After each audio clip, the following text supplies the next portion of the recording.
How to enable or disable Samsung keyboard S Pen to text on the Samsung Galaxy S25 series.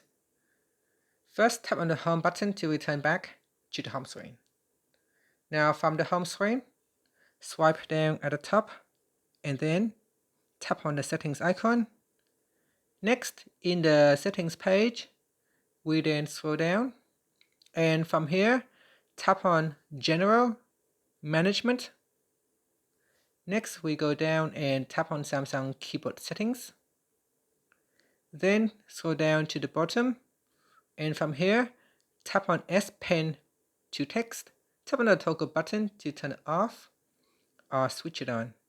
Now tapping on the left hand side panel, it will allow you to also to set to show the writing toolbar or to hide it.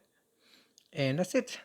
Here, if you tap on how to edit, it will give you some general guideline on how to use the S Pen to perform editing on the keyboard.